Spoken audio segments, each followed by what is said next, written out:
Inclinemos nuestros rostros para orar. Padre Celestial, te damos gracias por el privilegio que nos concedes de encontrarnos en este lugar para estudiar tu palabra. Y al analizar el tema sobre la rebelión del querubín cubridor, pedimos la presencia de tu Espíritu Santo. Te pedimos, Señor, que abras nuestras mentes y enternezcas nuestros corazones para recibir tu mensaje. Te lo pedimos en el precioso nombre de tu Hijo, Cristo Jesús. Amén. Quiero extenderle un saludo muy cordial a todos los que han venido a este lugar en esta noche. También quiero entregarle un saludo muy cordial a aquellas personas que nos están viendo vía satélite y por televisión. Nos alegra mucho que nos estén acompañando en este tema de este día. Vamos a comenzar nuestro estudio en el libro de Génesis, el capítulo 1 y el versículo 31. Este versículo está hablando de la conclusión de la semana de la creación, de los 6 días de la creación. Y quiero que noten la opinión que Dios tenía de lo que hizo durante esos 6 días. Dice en el versículo 31, y vio Dios todo lo que había hecho, y he aquí que era bueno en gran manera. Y fue la tarde y la mañana del día sexto. Dios vio lo que había hecho y nos dice la Biblia que era bueno en gran manera. Pero inmediatamente surge la pregunta: si lo que hizo Dios, lo que hizo Jesús, era bueno en gran manera, ¿de dónde entonces surgió el mal?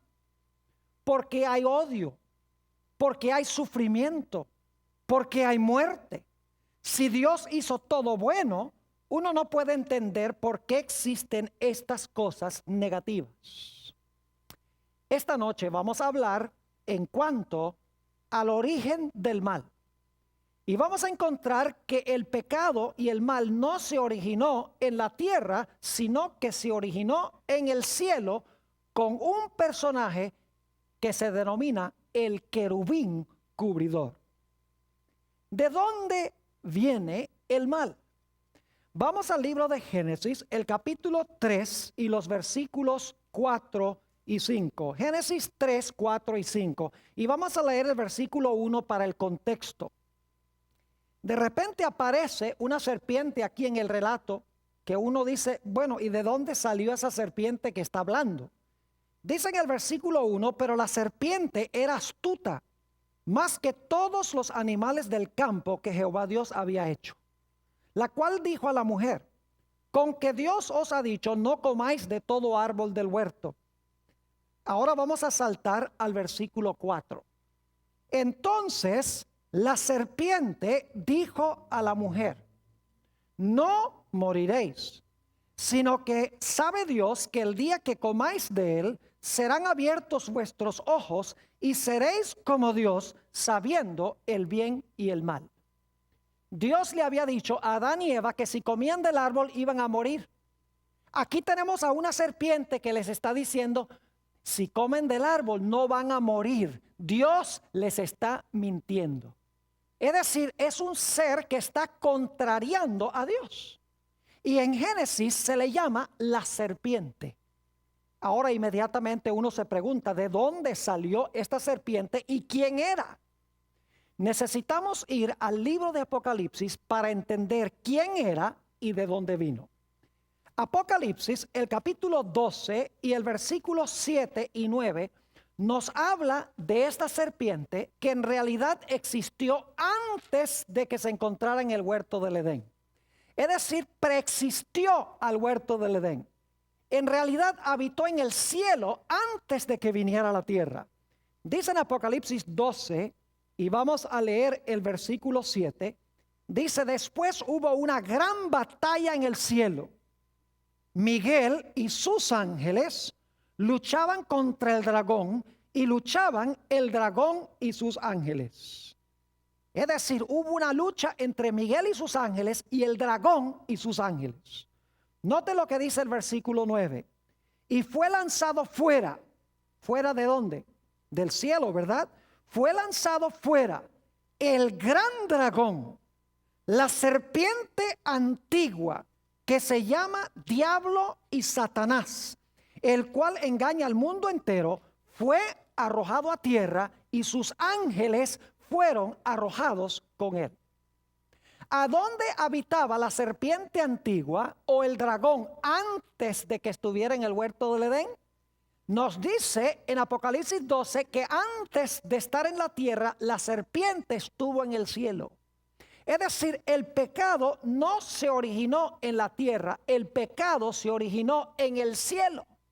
Y hubo una lucha entre Miguel y sus ángeles y el dragón y sus ángeles, aún antes que este mundo fuese creado.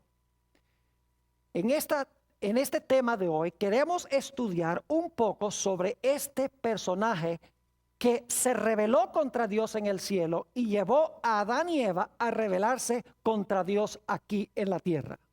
Vayan conmigo a Ezequiel, el capítulo 28 y el versículo 13 y el versículo 15. Ezequiel, el capítulo 28, y vamos a leer los versículos 13 y 15. Hay varios detalles que quiero que notemos en estos versículos. Dice en el versículo 13, hablando de este personaje: en Edén, en el huerto de Dios estuviste. De toda piedra preciosa era tu vestidura, de cornerina, topacio, jaspe, crisólito, berilo y ónice, de zafiro, carbunclo, esmeralda y oro. Los primores de tus tamboriles y flautas estuvieron preparados para ti en el día de tu creación. Yo pregunto, ¿este personaje fue creado? Sí, porque dice que estas cosas, tamboriles y flautas, estaban preparadas para este personaje el día en que fue creado. Ahora inmediatamente nos preguntamos, ¿quién fue el que lo creó? Bueno, decimos que Dios, pero Dios es un Dios trino, Padre, Hijo y Espíritu Santo. ¿Cuál de los tres desempeñó la función activa en la creación de este ser? Vamos al libro de Colosenses, el capítulo 1, Colosenses, el capítulo 1, y vamos a ver quién fue el que creó a este personaje que se conoce como el querubín cubridor. Dice en Colosenses 1, el versículo 16 y 17, hablando de Jesús: porque en él fueron creadas todas las cosas, las que hay en los cielos y las que hay en la tierra, visibles e invisibles, sean tronos, sean dominios, sean principados, sean potestades. Todo fue creado por medio de él y para él, y él es antes de todas las cosas, y todas las cosas en él subsisten. Yo pregunto otra vez, ¿quién fue el creador de este personaje? Fue Jesús, porque dice que todas las cosas en el cielo y en la tierra fueron creadas por Jesús. Jesús fue el creador de Lucifer. Ahora quiero decirles algo en cuanto a este ser cuando recién fue creado. Note lo que dice en Ezequiel el capítulo 28 y vamos a leer el versículo 12 y también el versículo 15. Ezequiel 28 y el versículo 12 vamos a leer de nuevo y entonces el versículo 15. Dice en Ezequiel el capítulo 28 y el versículo 12: hijo de hombre, levanta endechas sobre el rey de Tiro y dile: así ha dicho Jehová el Señor, tú eras el sello de la perfección, lleno de sabiduría y acabado de ¿qué? De hermosura. Saben que muchas personas pintan a Satanás como un dragón con cuernos y con un rabo y con un tridente en la mano. Eso no cuadra con lo que dice la Escritura. La Escritura dice aquí que era un ser hermoso, era un ser perfecto. Note lo que dice el versículo 15. Dice: perfecto eras en todos tus caminos, desde el día que fuiste ¿qué? Creado, hasta que se halló en ti maldad.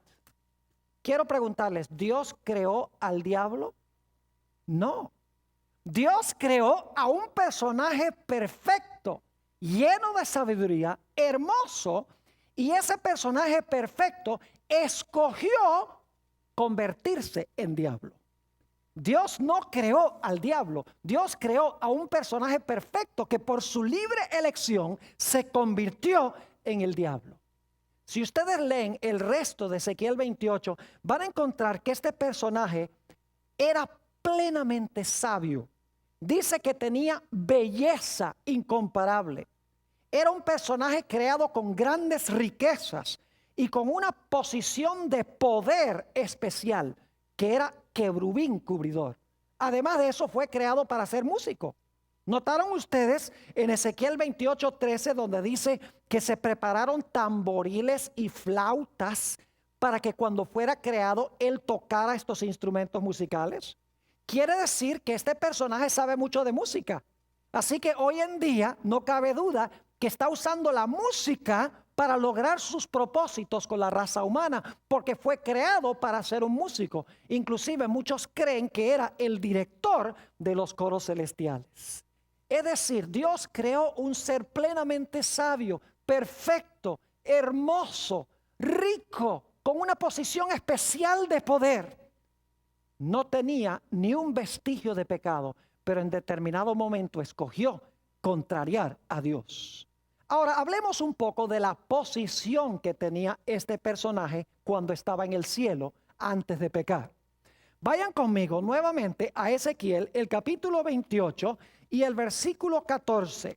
Ezequiel, el capítulo 28 y el versículo 14, habla de la posición que ocupaba, de la función que tenía este personaje hermoso, lleno de sabiduría, perfecto, acabado de hermosura.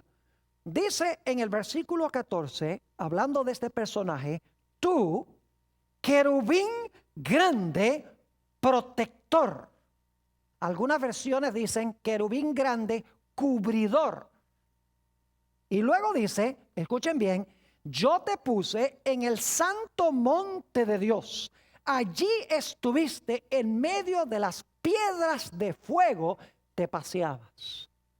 Es decir, la posición especial que tenía este personaje es que era un querubín cubridor. Ahora inmediatamente nos preguntamos, ¿qué es eso de querubín cubridor? ¿Qué posición es esa? ¿Qué significa la expresión querubín cubridor? Para entender esto necesitamos regresar al libro de Éxodo, el capítulo 25 y los versículos 19 y 20. Éxodo 25 y los versículos 19 y 20. Y quiero que noten lo que dice allí en cuanto a este querubín cubridor. Nuevamente repito, Éxodo 25 y los versículos 19 y 20. Aquí se dan las instrucciones sobre la construcción del tabernáculo en el desierto. Dice allí en el versículo 19, harás pues un querubín en un extremo y un querubín en el otro extremo. En un momento les voy a decir extremo de qué.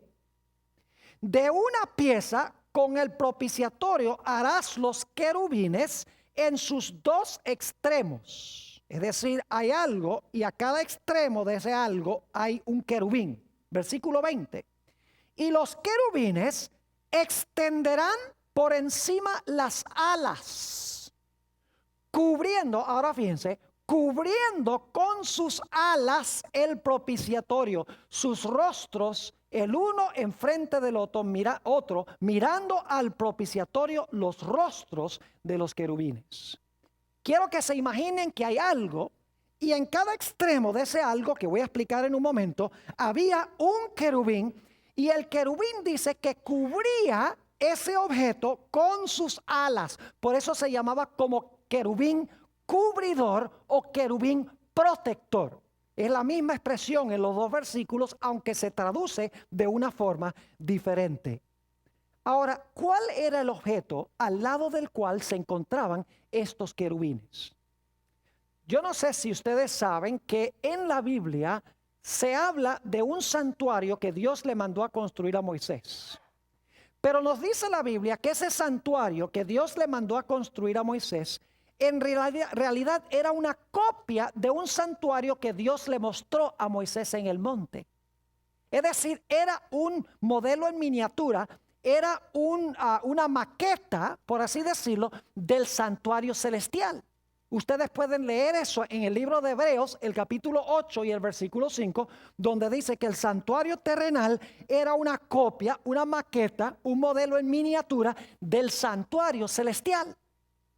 Ahora, si ustedes miran el santuario terrenal, esa carpa que Dios mandó a Moisés que construyera allí en el desierto, van a encontrar que la carpa tenía dos apartamentos, el lugar santo y el lugar santísimo.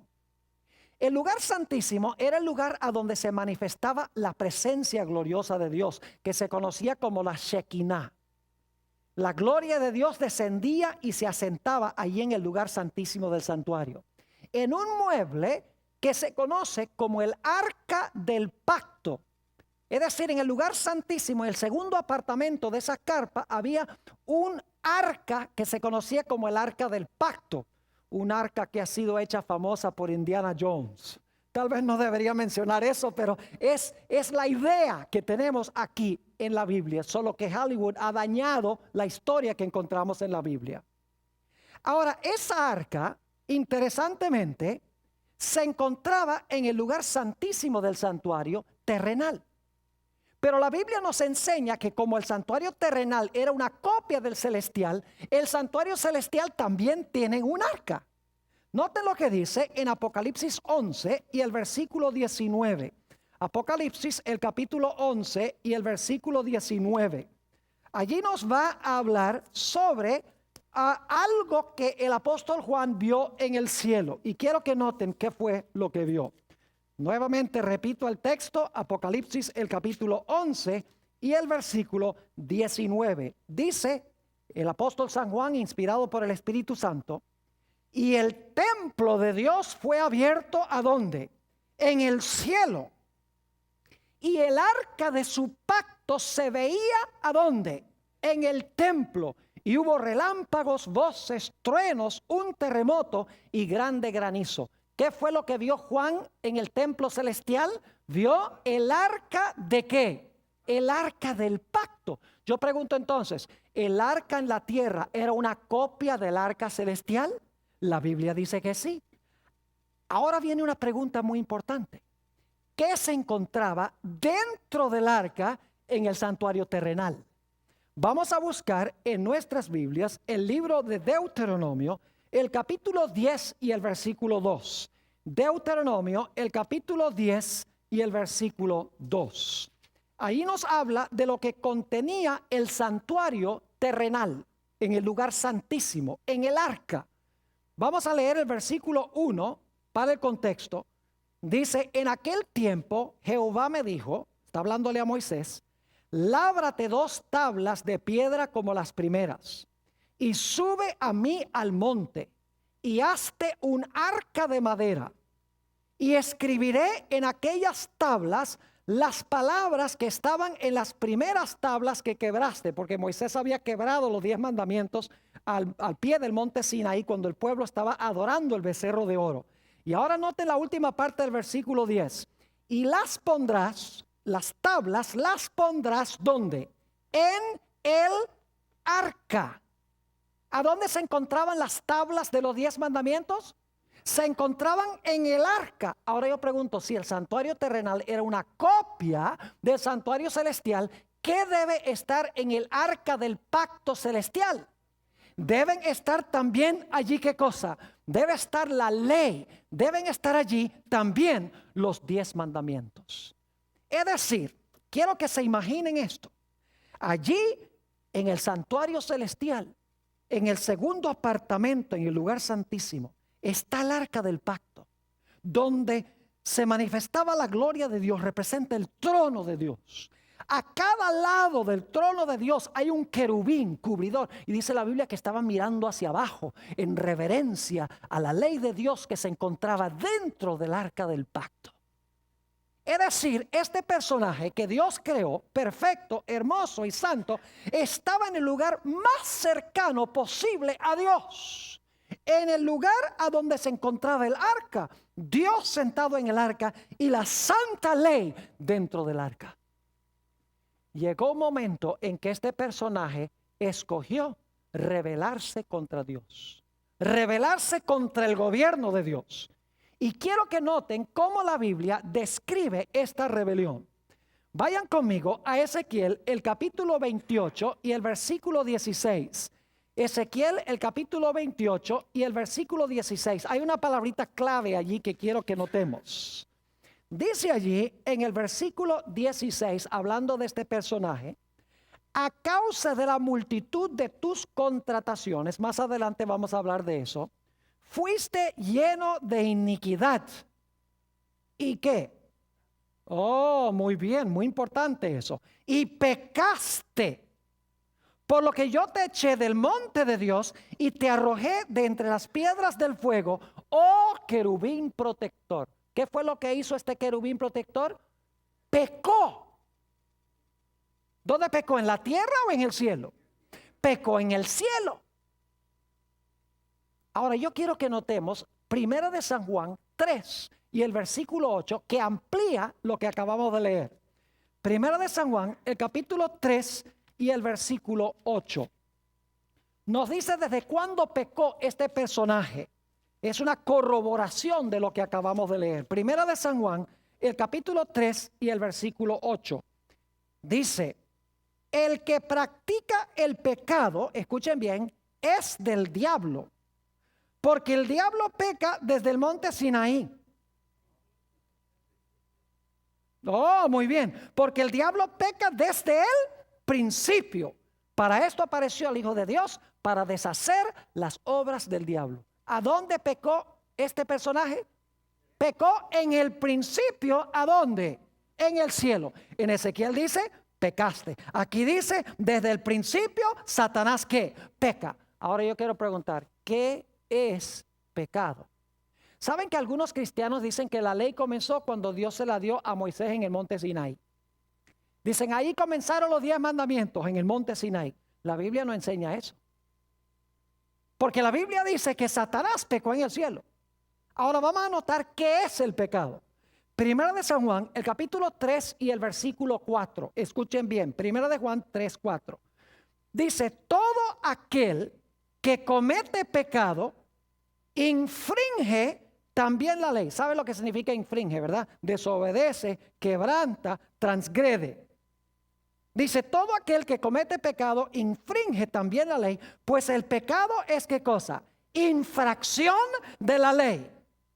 Yo pregunto, si Satanás pecó en el cielo, ¿infringió la ley? Claro, porque ¿cómo podía pecar si no había ley? Si el pecado es quebrantar la ley y él pecó, tiene que haber existido una ley que quebrantar. ¿Están entendiendo lo que estoy diciendo? Es decir, la ley ya existía en el arca del pacto.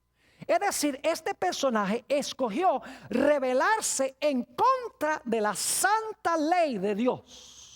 Escogió desobedecer la ley que se encontraba dentro del arca, porque dice la Biblia que él pecó. Y luego la Biblia dice que en algún momento, después de ser echado del cielo, vino a parar al planeta Tierra. Y cuando llega al planeta Tierra, él sabe que Dios le ha dicho a Adán y Eva: mire, ahí está el árbol de la ciencia del bien y del mal. Ustedes deben obedecerme. No coman de ese árbol, porque si ustedes comen de ese árbol van a morir. Ahora, ¿saben ustedes que en ese solo mandamiento se encontraban encerrados todos los 10 mandamientos? Permítame ilustrar nada más para que entiendan algunos. Yo pregunto, cuando Eva comió del árbol, ¿se quiso hacer Dios? Sí, porque dice, el diablo le dijo: seréis como dioses. ¿Quebrantó el mandamiento que dice: no tendrás dioses ajenos delante de mí? Oh, claro que sí. Yo pregunto, ¿deshonró a su padre celestial? Oh, claro que sí. Honra a tu padre y a tu madre. ¿Mató? Oh, dicen sí. ¿Cómo mató? Cuando pecó, trajo la muerte al mundo.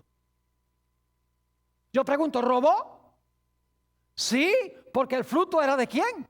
De Dios, y ella se lo robó. ¿Codició?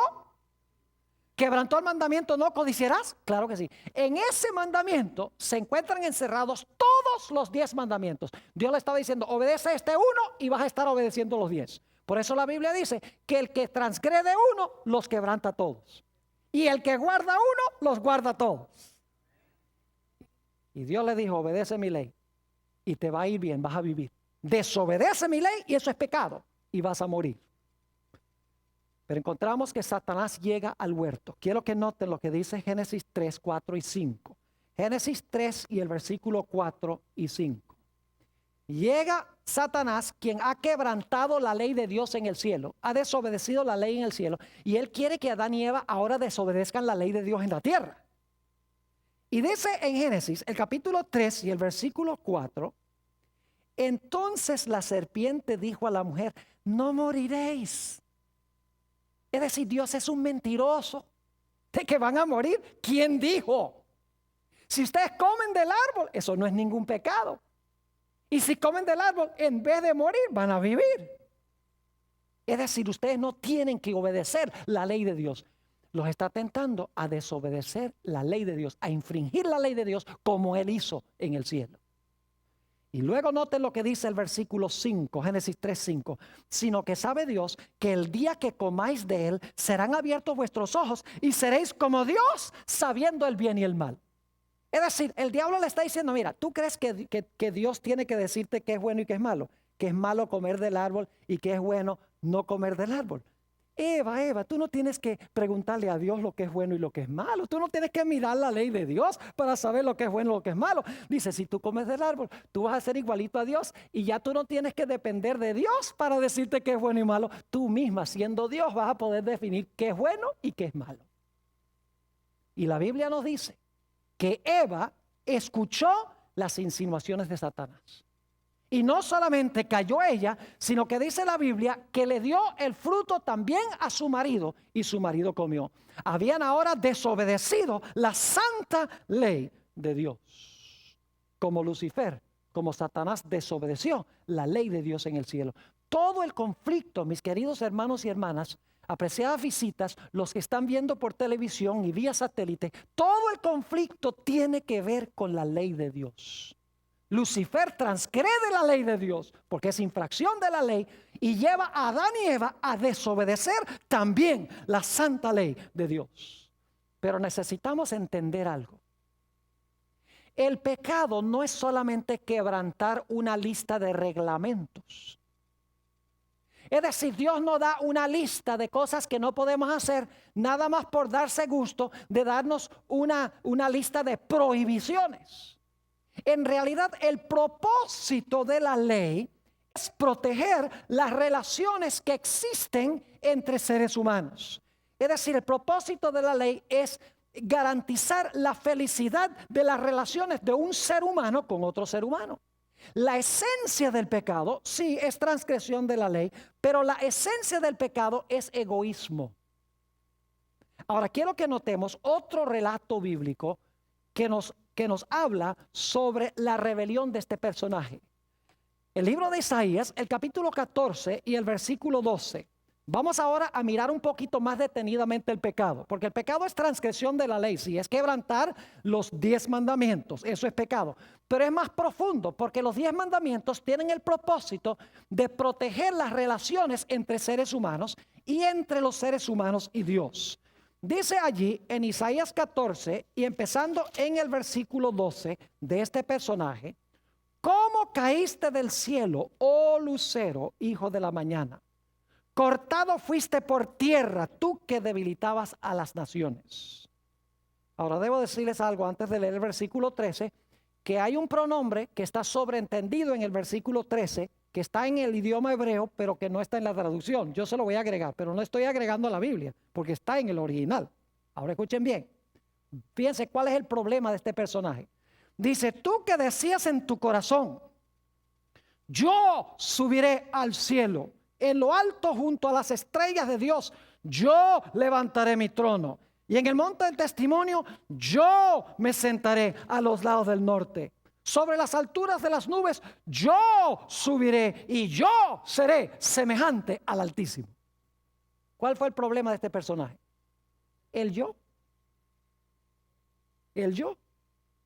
La esencia del pecado es el yo. El propósito de la ley, de guardar la ley, es que cuando guardo la ley, protejo las relaciones entre mi persona y otros seres humanos. Quiero que notemos eso en varios versículos que encontramos en la Biblia, Romanos 13 y el versículo 8 al 10. Romanos el capítulo 13 y los versículos 8 al 10. Quiero que se fijen que el propósito de los 10 mandamientos es garantizar el amor que tiene uno para con su prójimo. Noten nuevamente Romanos el capítulo 13 y el versículo 8 al 10. Dice el apóstol Pablo, no debáis a nadie nada, sino el amaros unos a otros.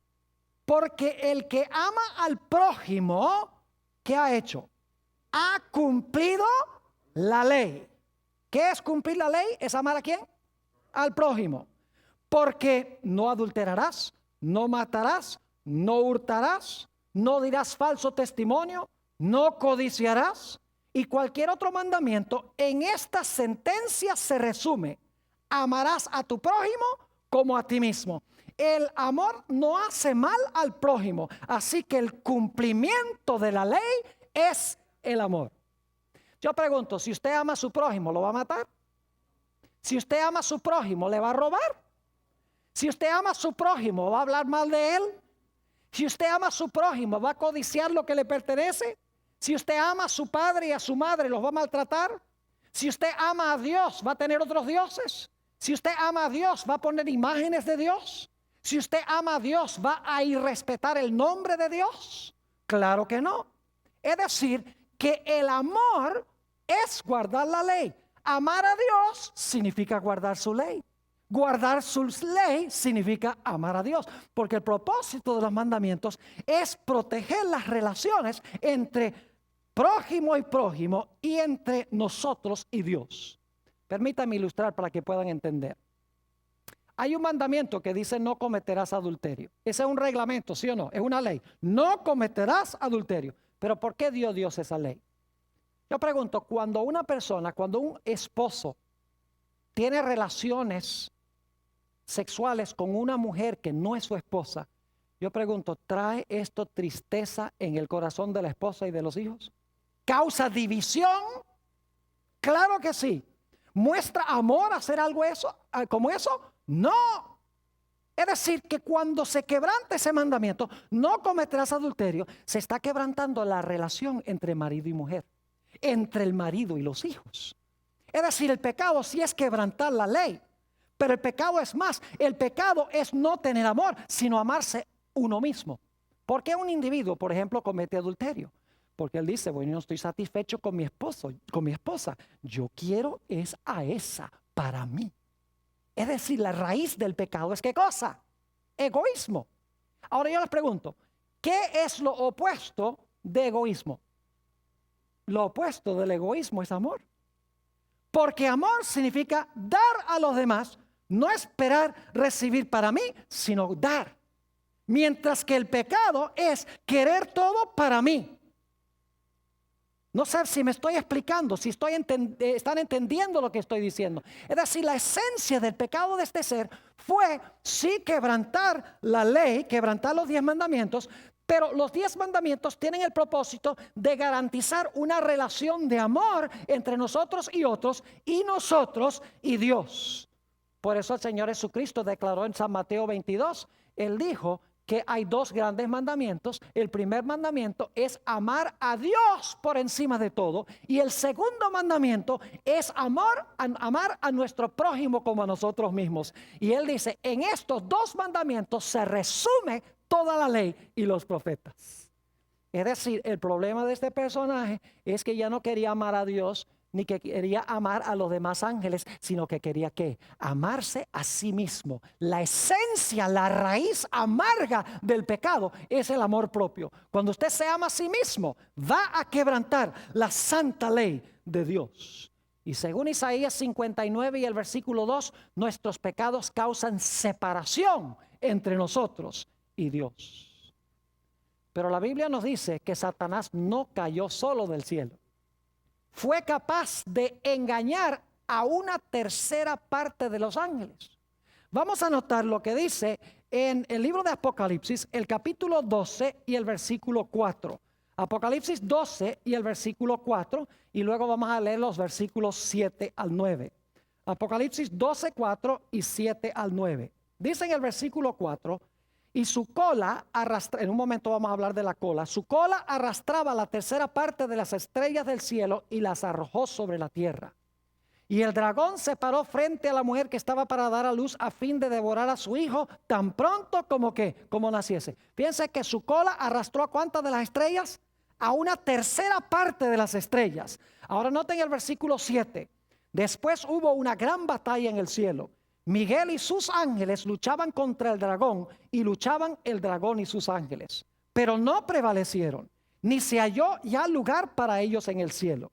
Y fue lanzado fuera el gran dragón, la serpiente antigua, que se llama Diablo y Satanás, el cual engaña al mundo entero. Fue arrojado a la tierra, y ahora escuchen, y sus ángeles fueron arrojados con él. ¿Cuántos ángeles? ¿Cuántos arrastró con su cola? Recuerden eso, con la cola, muy importante. ¿Qué significa eso? En un momento vamos a ver. Con su cola arrastró una tercera parte de las estrellas, y las estrellas representan ¿qué cosa? Representan ángeles. Ahora yo pregunto, ¿cuántos ángeles hay? Vamos a ver lo que dice Apocalipsis 5 y el versículo 11. Apocalipsis 5, 11, para que ustedes vean cuántos se llevó Satanás. En este mundo, mis queridos amigos y hermanos, está lleno de demonios.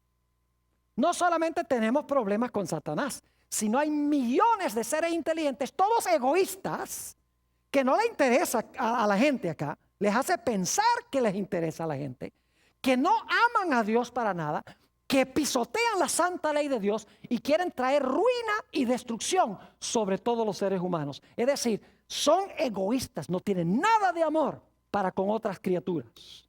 Dice allí, ¿dónde dije yo? En Apocalipsis 5, ¿qué? 11, muy bien. Dice allí en cuanto al número de los ángeles, y miré y oí la voz de muchos ángeles alrededor del trono, y de los seres vivientes, y de los ancianos, y su número era millones de millones. Saben que en el griego no dice millones de millones, dice 10,000 por 10,000 y miles de miles, porque en el griego no hay una palabra millón, así que lo que hace es multiplicar miles. En inglés dice 10,000 times 10,000 and thousands of thousands. En otras palabras, miles de millones, billones de ángeles. Entonces yo pregunto, si este personaje se llevó una tercera parte, ¿hay muchos demonios en el planeta Tierra? No cabe duda alguna. Pero la buena noticia es que por cada ángel malo hay dos buenos. Gloria a Dios, porque solamente cayó una tercera parte de los ángeles. Ahora, ¿cómo logró este personaje convencer a tantos ángeles que lo siguieran? Que fueran egoístas, que no se preocuparan por el bienestar de Dios ni los demás ángeles, sino yo quiero sentarme en el trono, yo quiero ser el más grande, mire qué lindo soy yo, mire qué sabio soy yo. ¿Qué es lo que llevó a los ángeles a escuchar lo que decía este querubín cubridor? Vayan conmigo a Ezequiel, el capítulo 28 y el versículo 16. Ezequiel, el capítulo 28 y el versículo 16. Hay una palabrita muy interesante que se usa aquí que yo quiero recalcar ahora. Ezequiel 28, 16.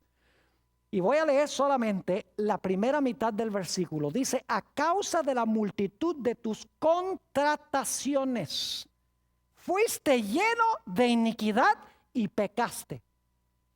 ¿Qué es eso de a causa de la multitud de tus contrataciones? ¿Qué es eso de contrataciones? Fuiste lleno de iniquidad y pecaste. Esa palabra contrataciones, adquirimos en español la palabra contrato. Es decir, es un trato o un convenio que se hace entre una persona y otra. Ahora, esta misma palabra se encuentra en otros sitios del Antiguo Testamento y nos ayuda a entender lo que esta palabra significa. Vayan conmigo al libro de Ezequiel, el capítulo 22 y el versículo 9. Ezequiel 22, 9. Es la misma palabra, pero quiero que noten cómo se traduce. Se explica mejor lo que significa la palabra. Ezequiel, el capítulo 22 y el versículo 9. y nunca sabrían que es la misma palabra hebrea porque se traduce de una forma diferente. Dice en el versículo 9, calumniadores hubo en ti para derramar sangre, y sobre los montes comieron en ti, hicieron en medio de ti perversidades. ¿Saben que la palabra calumniadores es la misma palabra contratación? ¿Cómo es que este personaje logró ganar a una tercera parte de los ángeles? Calumniando. ¿Calumniando a quién? Calumniando a Dios. Noten también en Levítico 19 y el versículo 16, Levítico 19, 16, la misma palabra y cómo se traduce esta palabra. Levítico 19 y el versículo 16 dice, no andarás chismeando entre tu pueblo, no atentarás contra la vida de tu prójimo, yo Jehová. Esa palabra chismeando es la misma palabra que se traduce contratación. Es decir, ¿qué método usó Satanás? ¿Qué método usó el querubín cubridor para engañar a los ángeles? Usó calumnias y ¿qué? Y chismes. Empezó a decir, ustedes creen que Dios está muy preocupado por ustedes y que Dios los ama a ustedes. Él tiene esa ley que quita la libertad. Si ustedes aceptaran mi liderazgo, yo los haría libres. No más ley, no más obediencia a las reglas de Dios. Serían libres para hacer lo que ustedes quieran. Lo mismo que le dijo a Eva, seréis como dioses sabiendo el bien y el mal. Ya Dios no les va a decir que es bueno y es malo. Ustedes lo van a saber por ustedes mismos. ¿Están entendiendo? Increíble esta rebelión que estamos estudiando. Calumniadores. Ahora, ¿recuerdan ustedes la cola?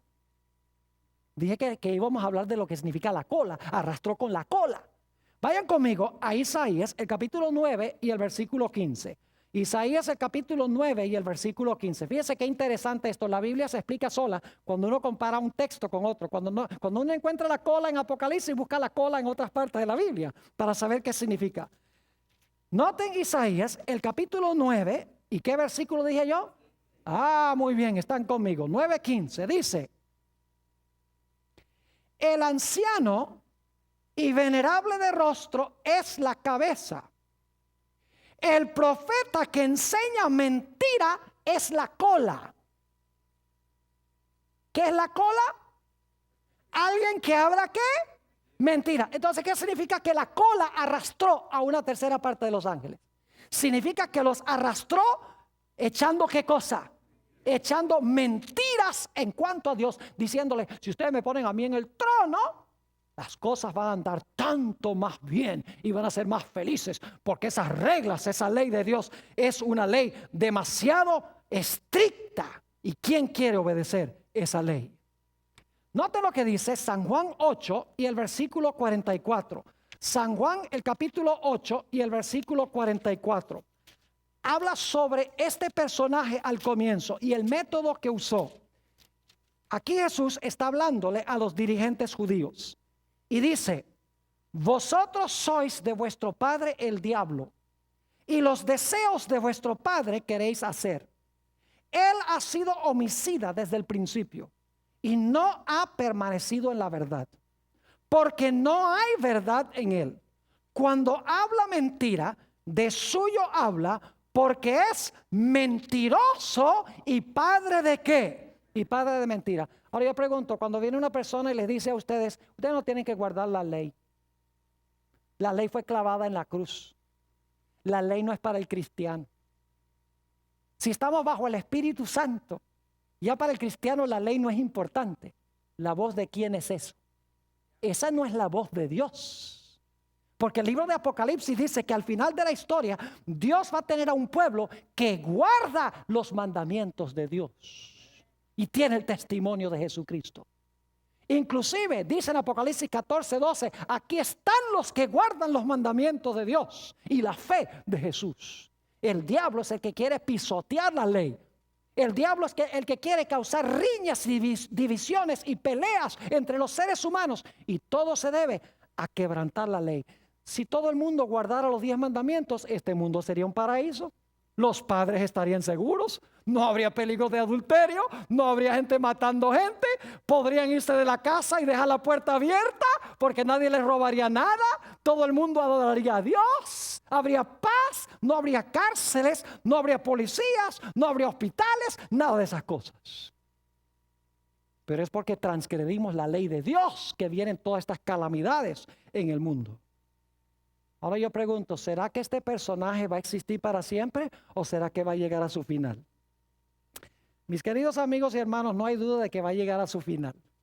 Yo quiero leer en cuanto al final de este personaje. Y claro, durante el transcurso del seminario vamos a hablar de la batalla entre Jesús y Satanás. Hay un tema que se titula El duelo en el huerto. Viene muy pronto. Y les voy a hablar ahí un poco más sobre cómo Jesús lucha con Satanás para que finalmente sea destruido, como voy a leer ahora. Nota lo que dice Ezequiel, el capítulo 28 y los versículos 18 y 19. Ezequiel 28 y los versículos 18 y 19. Hablando del final de este personaje, dice: con la multitud de tus maldades y con la iniquidad de tus contrataciones, profanaste tu santuario. Yo pues saqué fuego de en medio de ti, el cual te consumió. Y te puse, ahora escuchen bien, en ceniza sobre la tierra a los ojos de todos los que te miran.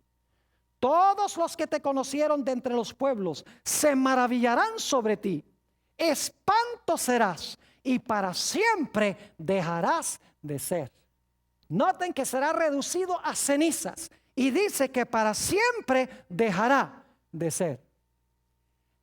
En la antigüedad había una tradición entre los babilonios de la época de Nabucodonosor. Yo no sé si ustedes han salido en la mañana y han visto una estrella en el cielo que como que no quiere desaparecer, que es Venus. ¿Se han dado cuenta? Es la última estrella. El sol se está medio levantando y esa estrella está todavía ahí en el cielo. Pues nosotros sabemos que científicamente lo que voy a decir no es cierto, pero es una comprensión que tenían los antiguos. Ellos pensaban que esa estrella era una estrella usurpadora que quería gobernar en el cielo. Y que se quedaba allí porque quería ser una estrella gobernadora. Pero luego creían los babilonios que cuando el sol se levantaba en el oriente, tomaba a esa estrella, la agarraba y la tiraba con toda su fuerza al abismo para que el sol pudiese gobernar en los cielos. ¿Saben que la Biblia habla de dos estrellas? En el libro de Isaías, el capítulo 14 y el versículo 12, habla de Lucifer como el lucero de la mañana o la estrella de la mañana. Pero en Apocalipsis 22, 16 dice que Jesús es la verdadera estrella de la mañana. Satanás es como esa estrella que quiere quedarse gobernando en el cielo. Es un usurpador. Pero la Biblia dice que Jesús, el sol de justicia, se va a levantar y va a tomar a esa estrella rebelde, Lucifer, y lo va a echar al abismo y lo va a destruir, lo va a reducir a cenizas y para siempre va a dejar de ser.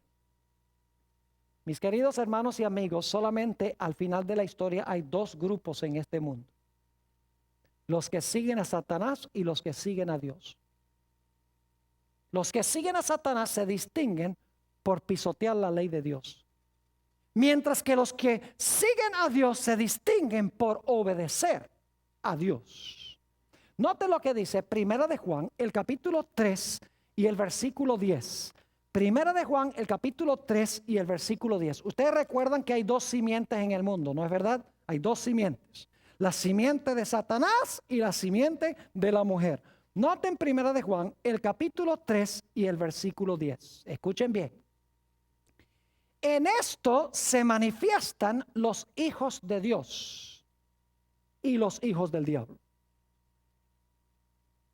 Todo aquel que no hace ¿qué? Justicia y que no ama a su hermano, ¿qué? No es de Dios. ¿Cuántos grupos hay? Dos. Están los hijos de Dios y los hijos de ¿quién? Del diablo. ¿El diablo tiene simiente? Oh, sí, tiene hijos, dice aquí. ¿Dios tiene hijos también?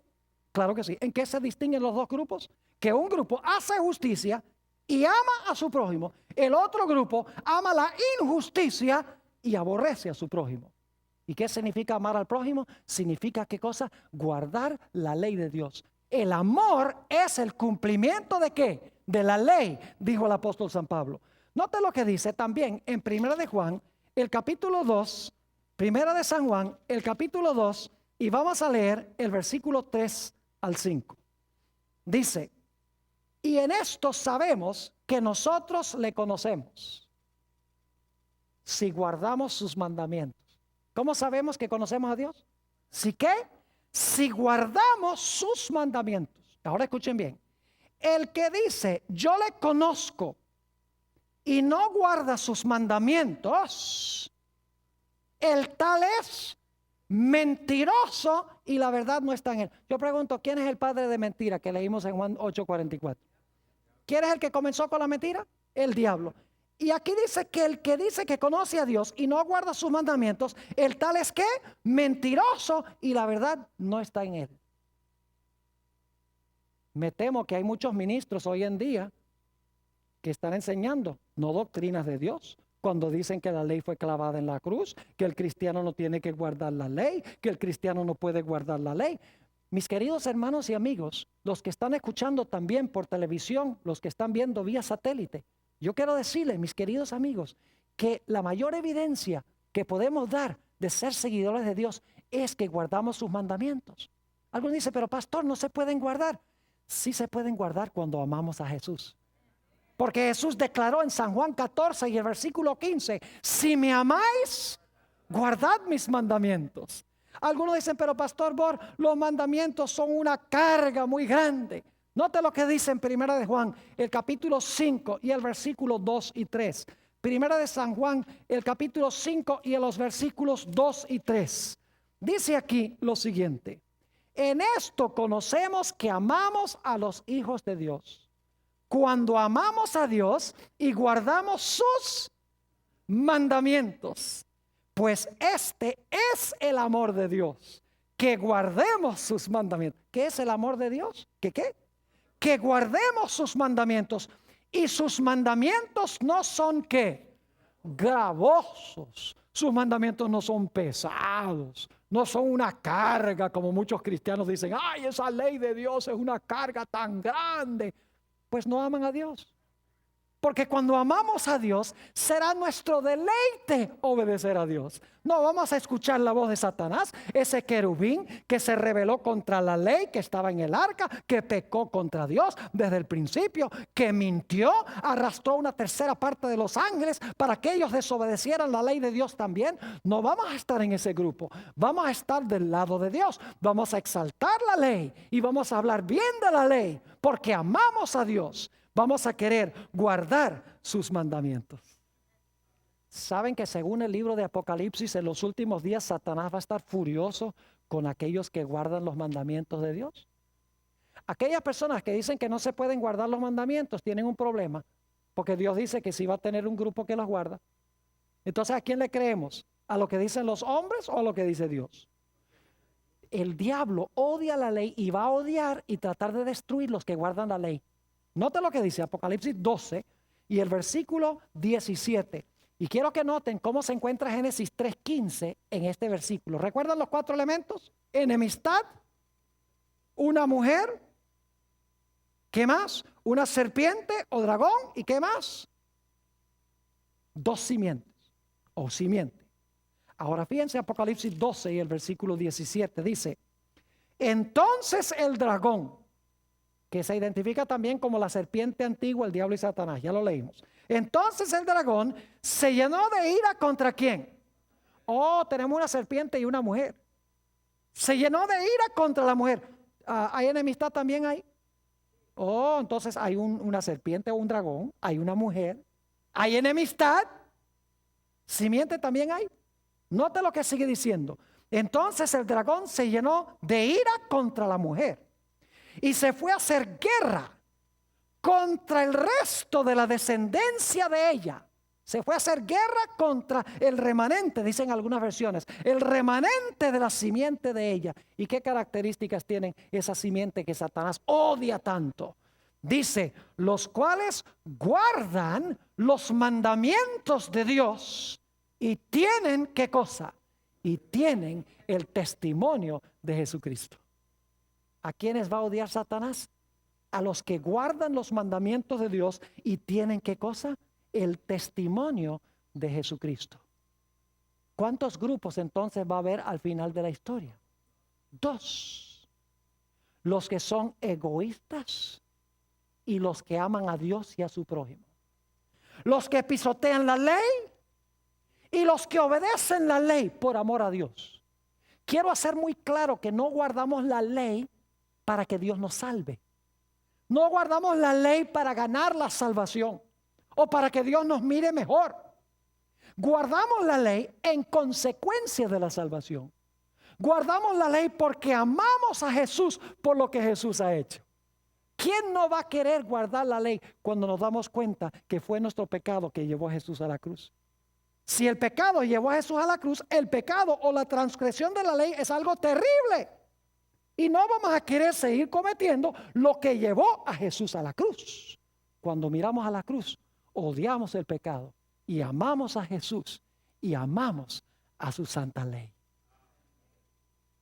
No estemos en el lado de Lucifer.